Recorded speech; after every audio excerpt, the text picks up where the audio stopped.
doing, man. It's awesome.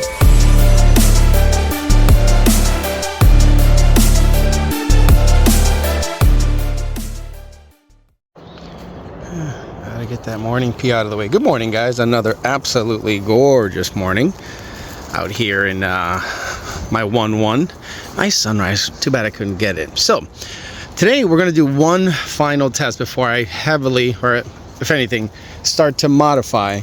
Tony, hey, say hi to the people. Hey, you're not gonna say hi? You're not gonna say hi to people? There it is. We're gonna do one last test with the 13 Mustang before I start modifying it mechanically pretty heavily. So I've had a lot of time to think about the modifications I've done to the many vehicles, and usually once you start upgrading the manifold specifically, the knock sensors become really happy. And I thought to myself, why is that the case? Why is it that when the manifold gets upgraded, the knock sensors become really happy? Well, in my opinion, after looking at a lot of online videos about head porting and head flow and just airflow in general, obviously there's some kind of unfavorable cylinder pressure happening. And I don't think necessarily it's a knock sensor issue. I think it's more of a cylinder pressure, or getting rid of the air as efficiently as possible, that makes the piston maybe rattle or maybe resonate, but not necessarily detonate, like an issue with the fuel. So today what I'm going to do to see if I can prove that, I'm going to put race gas in the 13 GT Auto, and what I hope to accomplish is to almost see knock. Now I'm not going to shove so much timing in it to see knock, but I want to see if by getting high octane in there, leaving the tune alone, see if the knock sensors get a little angry. Now typically on the 85, when we send you a tune for 85, we shove timing in early because we assume you have the octane. So I'm not going to do that with the Sunoco 260 GT. Initially, the tune is going to be left the same because it's petroleum-based fuel, 14.0 stoic. So I'm just going to shove it in there, because in the last data log, when I looked at it, there was still some knock sensor activity, very slight, but still there. So what I'm going to do is put Sunoco 260 GT in it all the way, fill it up, like $100 something bucks. Go out there, make a hit, and see if it goes quicker than a 1258. Today's conditions are almost identical to the last time, in the 70s, high 60s, low 70s. So I'm gonna get out there nice and early just to catch a good, some good air. So let's get over to the station, get over to our spot, bring the laptop. I'm gonna flash it with a Sunoco 260. Actually, I'm gonna leave the tune alone, but after I make a hit, or a couple of hits, I'll then flash a tune that has similar spark values to E85, and we're going to shove some timing in there, and we'll see if the knock sensors aren't happy, because I suspect once I do the manifold, all that stuff is going to go away. It's going to be super happy. So the next mods more than likely will be headers, just so I can keep doing some testing with cold air stuff, stock manifold stuff, and once that is all exhausted, then shove like an 18 or Boss manifold in there and see what it can run, then a converter, then some suspension, before I end up putting a blower on it. All right, hopefully he's done taking a shit, or he can take a shit. Are you shitting yet, bro? Please tell me you're gonna shit. Yeah, there you go. All right, I'll leave him alone, give him some privacy. So we'll get out there and do some testing. Oh man, why do you live anywhere else? God damn it, guys. Shit, I think I parked it in front of a sprinkler. Look at this man looking all good. I ran it through the slapper. Is there a sprinkler right here? No sprinkler, good. I thought I parked it in front of a sprinkler. You can tell it's dewy, so it's chilly out, which is good. It's good. Chilly is what, 60 something? So let's get over. I get some coffee first. We're old, so we need to get that coffee game going. So I'm hoping it's like, oh shit, I forgot the laptop. 61, sheesh. All right, let's get out there, because weather's good. Damn, I gotta get fuel first. I don't think I can get coffee then fuel. I think I have some fuel in the garage, so I'll splash some fuel in there and then get my coffee, then get Sunoco 260. Garage looks empty, because the notch, there it is. There's the final memory of the notch right there. Got the 5.8 ready to go to L&M. Got some Sunoco 260 GT in here. Oh, let's get this in the car.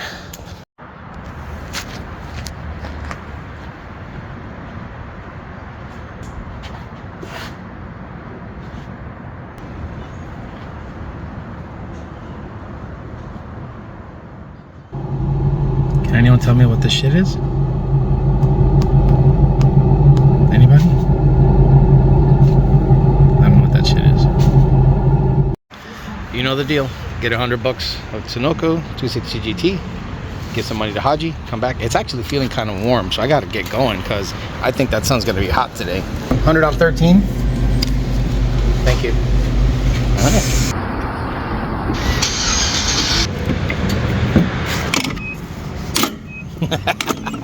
You're the guy that hits that and fucks up the gas. Fuck you. Actually, 12 gallons would be perfection. Oh, look at that. Almost 12 gallons. Perfect. Hi, welcome again. Hi, can I please have a medium hot coffee, cream and sugar? Uh-huh. Medium hot cream and sugar? Yep, that'll be it. Alright, you can pull up. Thank you. Okay, so remember, we got race gas in the tank. Did not change the tune from where it ran 1258. Gonna go ahead and see what it does. Look at the data log, see if the knock sensors are not happy. If they're happy, then I will go ahead. I'm gonna do it anyway. I'm gonna flash a tune with more timing shoved in down low based on air fuel ratio, not just slamming it in there. It has to meet certain criteria in order for the car to see that certain timing. I'm gonna cap the timing at 30 degrees and see what it does. So let me see if I can make it hit. Inlet air temps are 66 degrees, so it's a little cooler than the last time. If this thing can dip into the 12.4s today, that's gonna be really, really nice for basically two mods. A tune and a cold air, tire, and race gas. I guess that's something I don't really think is a mod, but sure, you can count that as a mod. I'm gonna stop, 1500. Let's see what it does.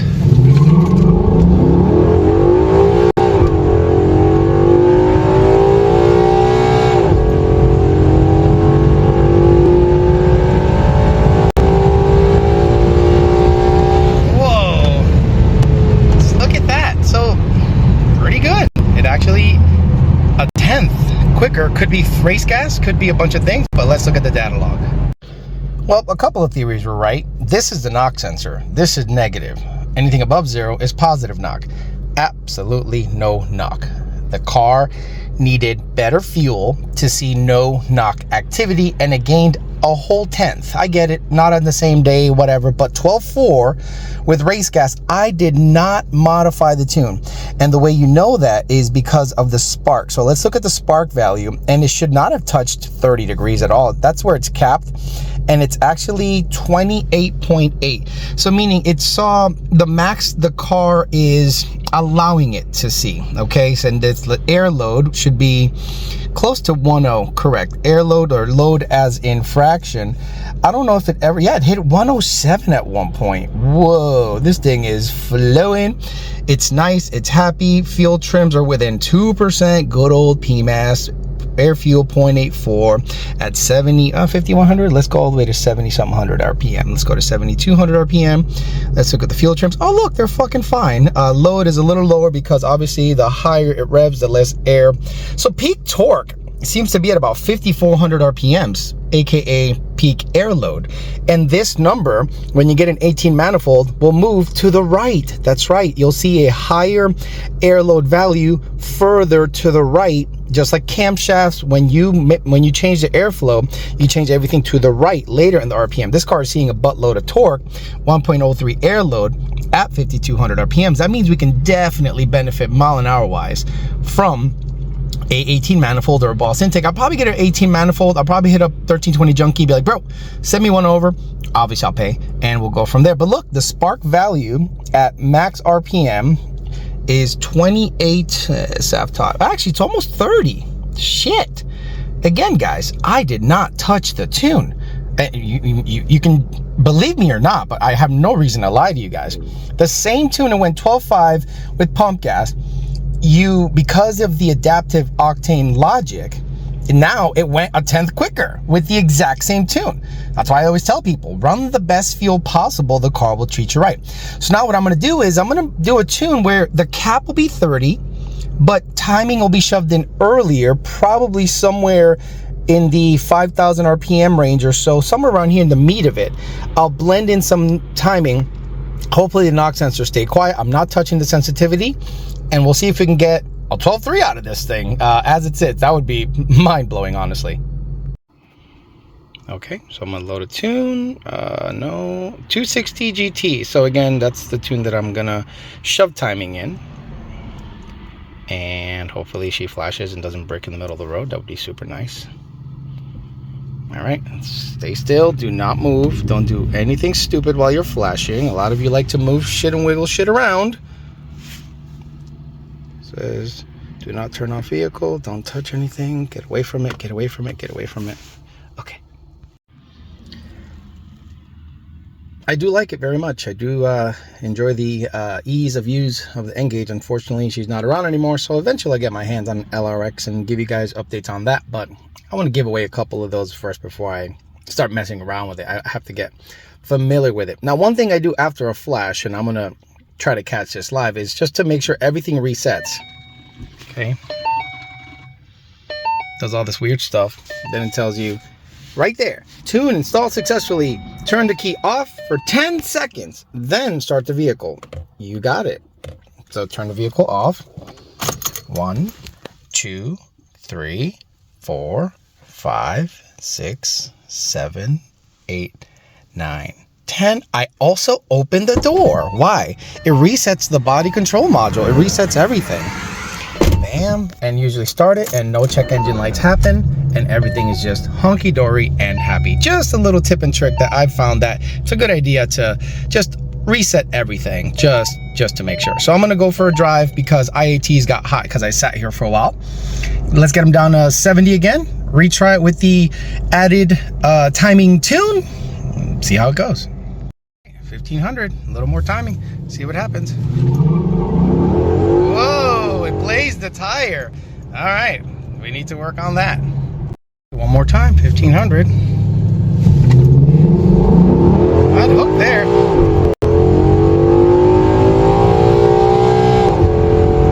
At 202.60, that's damn good. Well, 1243, so it gained a little bit. But I think I can get it to the 12.3 with a little bit of a better launch. Attempt.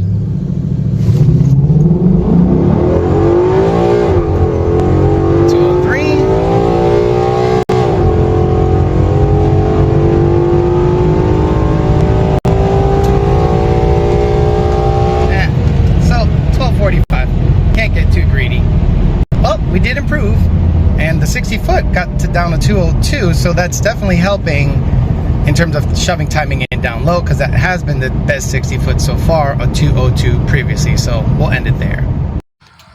So the racer in me does not let me stop. So what I'm gonna do is I'm gonna pull off to the side of the road. Car looks good. Hey, look at it. Come on, guys, come on. Not bad. And I'm gonna put the hood up and let it cool down as if I was at the track, Karen. So I'm gonna let her cool down as if I was at the track and see if by just chilling for about 20 minutes, going back out there, tires are definitely grabbing. Tires are definitely warm, so that's good.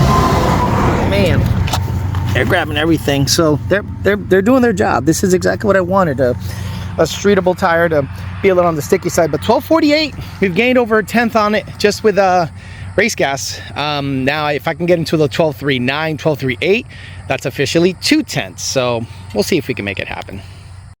Cylinder head temps are a little high, but this is the best I'm going to be able to do today. Nope, too high, a little lower.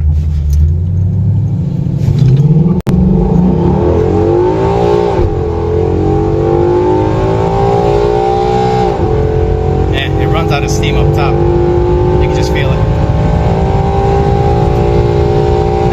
Okay, that's all it's gonna do. I tried. All right, let's wrap up the video. So it went 1245 with the same tune. It went 12.5 with 93 octane, meaning I didn't adjust for time for spark.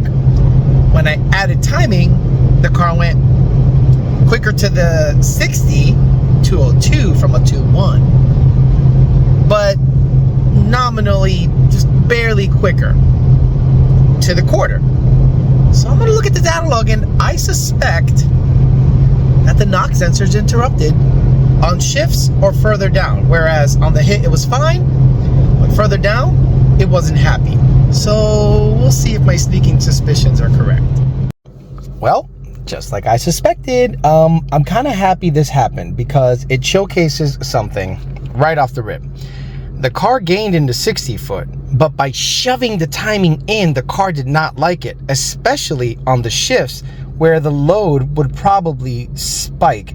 So because the car makes the most torque at lower RPMs based on the manifold design and the fact that it still has the stock exhaust, I guarantee there's unwanted cylinder pressure in there. And of course, at peak load, see, the knock sensors started going and when it hit the top end, at meaning this thing was flying down the 110 plus mile an hour, the knock sensors interfered.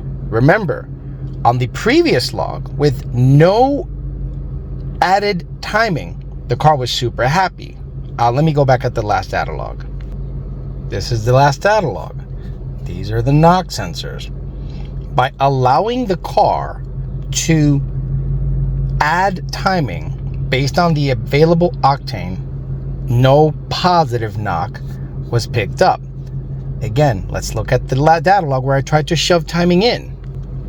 My theories were correct, where based on cylinder pressure and the air load being on a lower point, the car does not like just timing shoved in, regardless whether you have race gas in or not. So those tuners out there that are giving you 33 degrees of timing on a basically stock car and probably desensitizing your knock sensor, that's not the right thing to do. The right thing to do is relieve the blockage or relieve cylinder pressure, and that would be like a high-rise manifold or free-flowing exhaust, and get the air passing through the engine quickly and efficiently. And this proves that more timing isn't necessarily better. We did improve the 60 foot, so I might be able to shove timing in down low, but right before it reaches peak load, I'd say about 4,000 RPMs, let the knock sensors add the timing. So I can do that test another time, not today. I don't want to rag the car out too much on one day, but I just wanted to prove some theories that I had when I was just thinking about stuff, and luckily this proved my theory. So there you go. Adaptive octane logic, like Lund Racing piggybacks off of, works fine. You don't need to just shove timing in, give me 500 more degrees. No, you can see that with the stock sensitivity settings on the knock sensor, the car does not like it. So it's not something that you have to do, shove in timing once there's race gas in it. Let the knock sensors on Coyote Mustangs add the timing. If you are on E85 and you have, let's say, a configured setup that allows the air to, to flow freer, meaning 18 manifold, Boss manifold, Cobra jet intake, and a free-flowing exhaust, then maybe you can get away with a little more timing because it's passing through the engine without it bunching up somewhere. And this thing is making max air load at 5,200 RPMs, which means that intake needs to be configured for high RPMs. That means I need to put an 18 Boss or high revving intake on the car to make the car happier, and it'll absolutely mile an hour more, I guarantee that. So we're almost in the 12.3 range with basically no mods. So